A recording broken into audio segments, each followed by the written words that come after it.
ladies. Welcome back to Black Queens Reality Podcast. If you're listening on the audio, what you can't see is that my child is here. So I had to stop and give him some juice. If you watching on YouTube, you've seen that. But it goes perfect with our topic of the day. Courses, Micah and Karen. And we are talking about motherhood. If it's your first time here, thank you for joining us. We appreciate you tuning in. If you are coming back, thank you for coming back. Little quick intro. We're sisters. And we just, trying to make our mark on the podcast world. Go. So our topic of the day is motherhood. So with motherhood, it's a lot to go along with that. You talk about your birth journey. You could talk about how you felt. Did you want to be a mother? It's a whole lot that goes along with that. As a child and as a teenager, where you're like, hey, I do want to have kids and a family one day. Was that your thought? Yes, I definitely wanted a family and have kids and stuff like that. Yes, that was definitely in my future. I wanted that. Okay. So when I got pregnant, I was like, okay. It was a no-brainer. It was pretty much from pretty much. I knew I was gonna have it. Yeah. Yeah, it wasn't like I was sitting there like, maybe. No, I knew what it was. That's good. That's good. I think for me, I didn't want to be I did want to be married. Let me just get real. In high school, I always thought I would be married and then have kids. Yeah. But then the older I got, I was just like, I want a good baby daddy. In my 20s, once I realized what was out here and how life was going, I said, hey, I want a good baby daddy. Somebody who could be a father to my child, who can be there, support system, good co-parenting. That's where we got to in the 20s. Let me just be only real with you. Was I shocked when I got pregnant? Yes, I was. Because I thought I couldn't get pregnant. So in my mind, I was like, what the hell? I'll just say that. Yeah, I think I was in denial as well because I had, definitely was not in my plans, especially not with the situation that I was in. No. Yeah. Definitely did not want that. I don't think either one of us was in the best situation to be doing that. that. Yeah. So you had to be the one. Yeah, it wasn't, but it is what it is. It is what it is. But that runs in our family. Having issues with pregnancy, miscarriages, different problems during pregnancy. Women in our family struggle with that. What you call that? Tubercle pregnancy? Oh, ectopic. I think that's the medical term. Tube pregnancy. Yeah, we had some of those. Yeah, because I had like 3 miscarriages. Yeah. Over the years. I haven't had miscarriage. But you just couldn't get. No. Get past the point, but I never had a miscarriage. But still, it just we just don't get pregnant easily. Yeah. We don't just be birthing. Like you can't just snap your fingers and we get pregnant. That's the process. It always seems to be a process. It do. Yeah. It really, really do. It really do. Most of us have issues with that. Most of us do. But another thing, the C-section thing. That was something that me and Karen experienced. Yeah. She had a C-section and then I had one as well. So I don't think that's easy either. I don't think the pushing and all that is easy as well. No, I was, my blood pressure was too high. So they had medicated me with that stuff. So my stuff was numb. Yeah, she was numb from the bottom down. When I wanted to. It was just numb. She slept for like a day. Yeah, because they were so busy trying to keep my blood pressure down. They give you that. What is that? It started with an M. Some start with an M. Something. But whatever it is, it's very strong. It keeps you asleep most of the time. You in and out. You in the daze. Like you wake up, you say, "Oh, that's Mom T," and then you go back to sleep. I kept waking up seeing faces. I said, "Oh, she's still here." She was delirious. Yeah, she was dead. They knocked her out.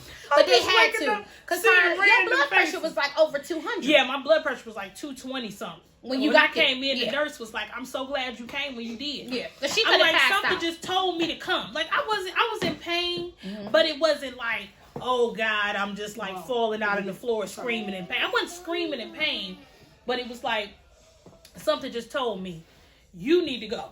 Like, I don't know. I just called mom, was like, I need to go. Something, I don't know. I just need to go and go. So I'm glad I did. Yeah, I'm glad you did. I did, because I did not know my blood pressure was that high. It was crazy. Yeah. I'm glad you went. Yeah. I'm glad you went. Yeah. And even, but you know what, even with Jack being born, Jack is her son, which is my nephew. He even came out with complications.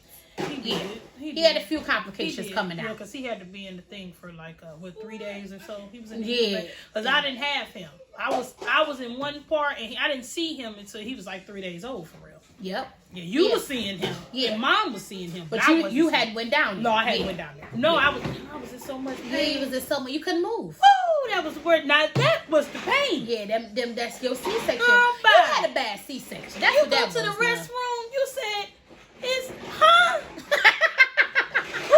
And I'm like, people do this 3-4 times. Girl, bye. No, baby. That was some pain for you. I'm sorry. I don't care. You had a bad C-section. Had the C-sections and they was cool and they got up and was walking the next day. Do you? I wasn't.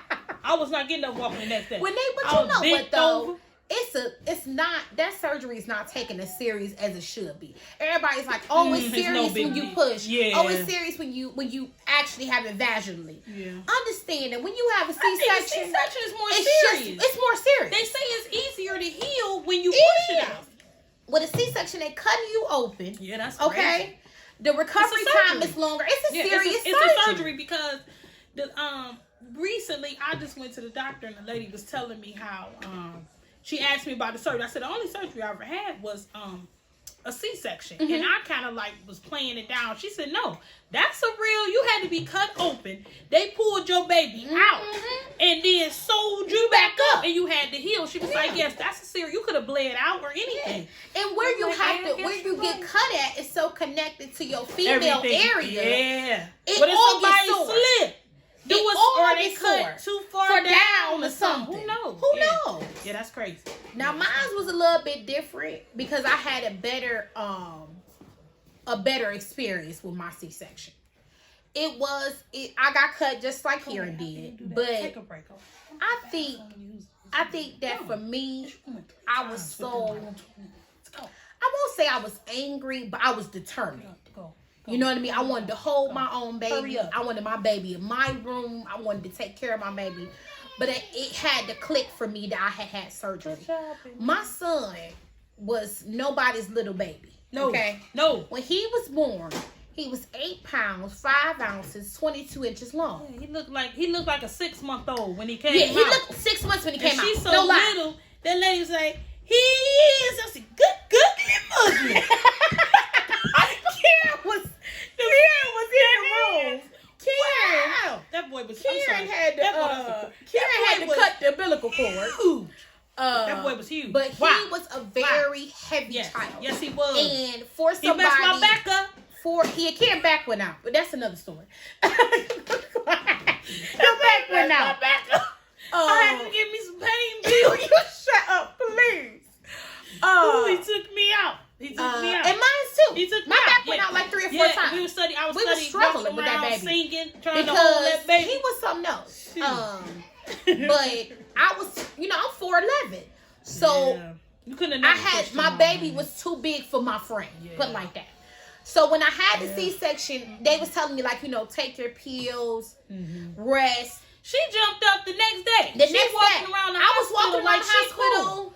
Going to the bathroom, and I wasn't taking my pain medication. Yes, honey, and you was literally walking around carrying that big baby. I was carrying my baby around because I'm like, either in my mind, I watched so many Lifetime movies and stuff growing up. It's like people get kidnapped out of nurseries. She's so busy trying to be strong and carry my baby because I'm like, what if you take my baby?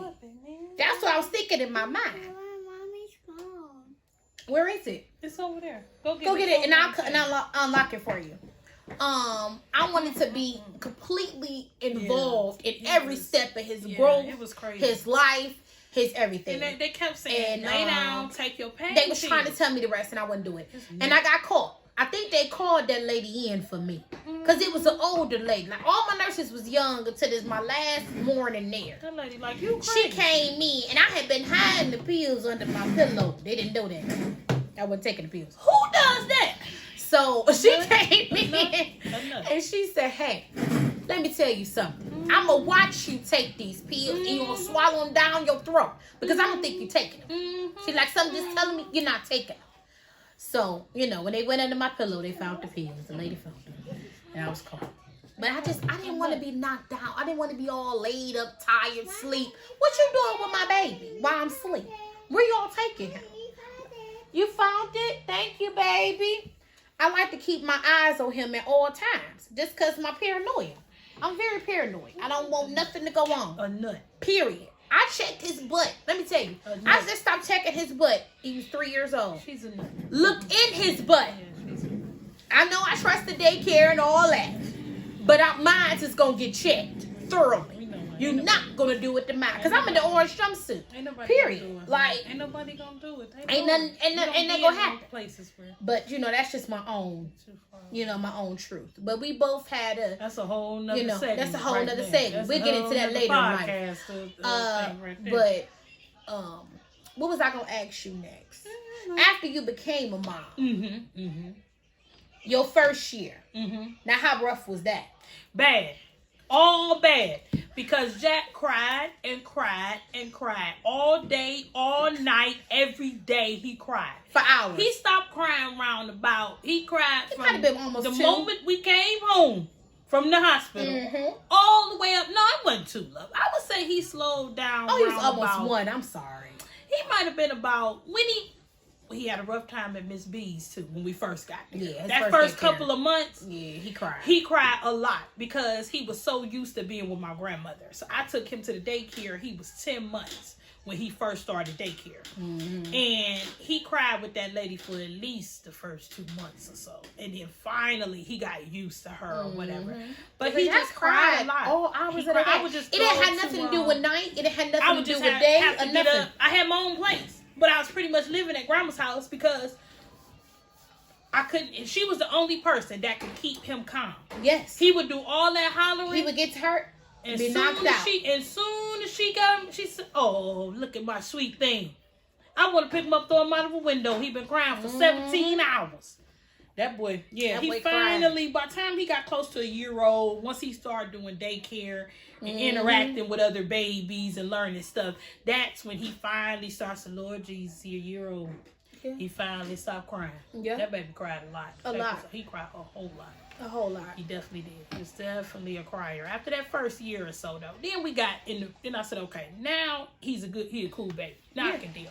He just kind of adapted to life, I guess. Life. Because he was I don't think he ever wanted to come out. I think he wanted to come out either. He wanted to stay in. He cried a lot.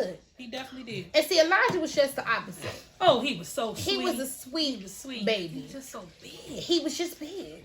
Oh, my God. And he would grow out of his diaper size changed every so funny. 10 days. He was one time. Let me tell y'all this story. Okay. I bought let me tell y'all something. I bought Elijah. I remember him being the size 5.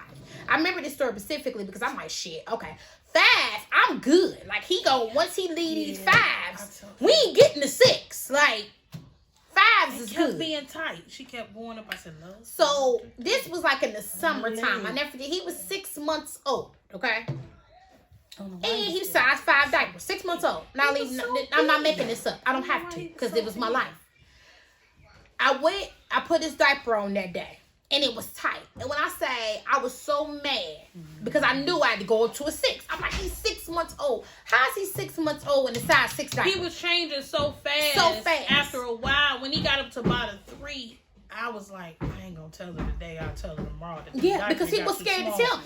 I was. And then Mom would be looking at me. She'd be like, that diaper too small. I'd be like, I know. We'll tell next week. Because it was crazy. She would buy massive amounts, and then you turn around 2 and you weeks next later, size up. He done went up another size. Which means I can't stack up. I can't stack up. I gotta buy like one box, which you gonna go through in 3 days. Right, you never know. And then I gotta go buy another box and hope you the same size you was last week. Yeah, it was like it was. I got to Walmart and Walmart didn't have the 6s. I just fell on the floor and started crying. He was so big. I was so stressed out. But he never cried or nothing. He never cried. He was a good baby. It's a good baby. He had really bad colds. Yeah. I had to carry him everywhere. He was very heavy. He was a big baby. He was a very big baby. Yeah, he was very big, and he kept getting bigger. He kept getting bigger and bigger. That's why my back went out. And my back stayed out. I had the worst back pain that first year. Like, I mean, numbness in my back. I can only imagine. Carrying could that never. around all the time. That's why I would try to help her. Like, okay, well, it was bad.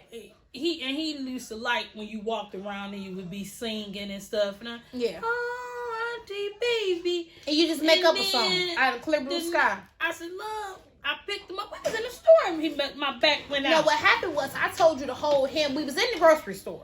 She was holding him while I was ringing out. And from that 10 minutes of holding him, her whole back went out. She just had to lay down on the couch for 2 days. I had to go. I had to get pain pills. My mother gave me a pain pill. I went to sleep. Yeah, she had to get a muscle relaxer. I did. It was crazy. I said, oh my God. My back then went out from this big baby. Yeah, that was a big baby. The first year is usually the hardest. That's what they say. The first year is usually the hardest. Once you make it through that year, then you be okay. I think so too. It was after that first year, everything else seemed to kind of flow, except for the potty training thing. Oh Jesus! Now that was a whole nother level. That potty training is a whole nother level. Woo! But even that, I didn't care so much about that. As long as he stopped crying, that's all I knew. He was done crying and he was sleeping all night long. I think that potty training thing. I went up. Now she had a rough time with potty training thing more so than me. Potty training was intense. It was really, really intense for me because it drove me crazy. And it was just like, you at the point where you bringing me your pull up, like, oh, I boo-boo, heading it to me with the wipes. That was bugging me out. Like, I was cool until he started doing that. That's how I was like, okay, this is wild, this is crazy. Or I push you on the toilet and then you don't pee and you sit there for 45 minutes to get up and pee in the pull up.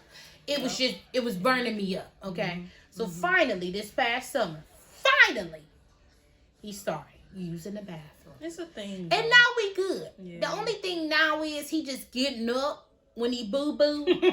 So I had a conversation with him. I'm done. I'm out of here.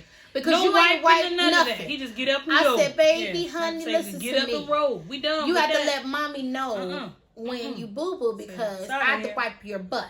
And then he get up and flush the toilet. You don't even know he didn't boo-boo. Exactly. Yeah. Because now he going by himself. Yeah.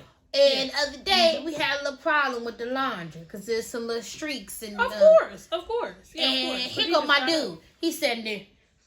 And I'm like, babe, no. He laughing. He think that's funny. But he's so little. He got you can't expect for him to know how to wipe his butt right now. But he need to be able to tell you. He do need to tell you. I just told him to tell me. Yeah. You know what I mean? Just tell me. And now he's learning. Because he'll say, hey, I need to use the flushable wipes. Yeah. He's getting the concept together. You know, that, like I get, that's what we use. That, remember I gave you that pack? Yeah, that's great. I was like, for him, you definitely need flushable wipes. Definitely. Yeah, definitely. He at that point. You can't just, man, my big man just get up, he cut the light out. Yeah. He gone. Flush the toilet. He cut flush the toilet. He cut the light out. He gone. He got his Sabbath. He done. Whatever. He not like, He's like, I'm done with that. I'm gone. I'm done with that. So you got to watch him on that note. But I'm a little bit more overprotective than Karen is. Yeah. I'll say that because I'm paranoid.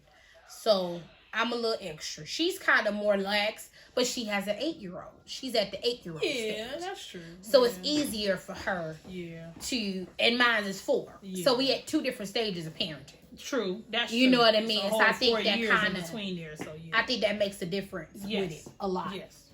But you're more relaxed than you used to be, you know? Yeah, baby. Karen will talk. I attend to the child. She's more relaxed than she used to be because it used to really be bad. But now she's a little bit more like, okay, he can go over here because he can talk. He can tell you what's going on. Versus when he couldn't talk, you don't know what people is doing.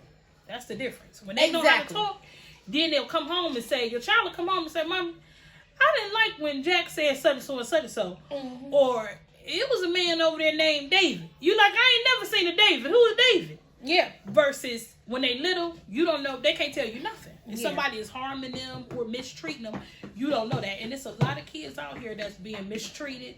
Yeah. And people are crazy. Yeah. I watch a lot of real crime stories and stuff like that. And I probably shouldn't be watching that stuff. Why they do this. But it's like, it is some crazy. And it's like, if you don't want the kid, drop the kid off. It's like, people that just do drop the things child to your off at the own hospital. child. How was you stabbing, Burning, drowning, burning, all of that to your own kid? Not a kid you picked up on the street. I couldn't do it to any child. Nobody. But your own kid, you're insane. Yeah. And whatever the law allow, whatever happens to you, you do that. That's what you're supposed to get that. I don't have no sympathy for people that hurt kids. None whatsoever. Sorry. They be like, well, such and so happened. I said, well, no better for you. You deserve that. Whatever happened to you when you hurt a child. Okay. You deserve every bit of that. Yeah, I don't have no sympathy. I have no sympathy for that. Kids. Yeah. Whatever happens to you. And that's just what it is. No better for you. You know. But I'm also a first time parent. You know what I mean? And when you have another one, it, you know, from what I hear, it makes it easier. Will I have another one in the future? I don't know. The door is open, but as we've just said, it ain't easy to get me pregnant. I've been with the same man for 2 years and ain't been pregnant not one time. So it's like, you never know.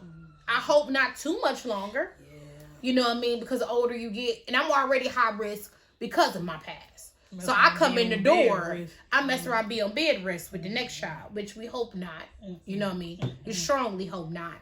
But it's one of those things. One blessing is you got a different kind of job now too. You can, you know, your sit job down. is more relaxed. Yes. Not working as hard. True. As we were when we both got pregnant. Both of us had moving around factory jobs, standing up your jobs, back sweating, everything feet swole.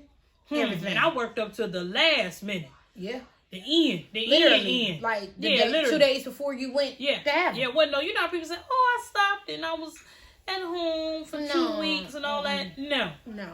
I went in, I got off work Friday. You had a Monday. And then I went into labor Monday like Sunday, Monday morning. No, it was Tuesday night. I was in labor for a while. Because you remember, I went into labor like, it was like early Monday morning. Where we at? Maybe like 3 in the morning, 4 in the morning. And then I went all day Monday. I was just sitting around. I didn't go to work, of course, because I knew I was in late. Yeah. So I was just sitting around with mom and grandma. And then I went back home. And I went to the hospital Monday night, but didn't have him until Tuesday night. I was asleep all day Monday. Yeah. Sure was. Yeah. Slept all day. But they knocked me out. It was some good sleep, I'll tell you that. You wish you I get need sleep some of that now. That's going to be a part 2. I need some of them when I go to whatever that is when I go to bed. Coming up with part 2 is going to be motherhood now. You know what I mean? Current day motherhood and the struggles of that. Because Karen is struggling because she got a school ager. Man. So that third grade is killing us. Third grade is killing us. It's killing us. Third grade is killing us. So that'd be a part 2. Yeah. But we finally got the TikTok up, y'all. We got the Instagram together. We are on Anchor, Spotify, Apple, Google. Become a listener, a subscriber. Me and Kia, our production engineer, we did that together. Because it definitely not Karen. Karen did nothing. Let me put that on recording. Karen didn't do a thing. I ain't do a thing. But we are everywhere. Please go listen to us. Go watch us on YouTube. Subscribe, comment, like. Let us know how you feel about it. And tell us your story. You know what I mean? If you a mom and you watching this or listening to us, maybe I can get some please leave us a comment on it. This is only part 1. We'll be back in 2 weeks with part 2. Thank you so much. We will see y'all in 2 weeks. Thank you. Love y'all. Bye.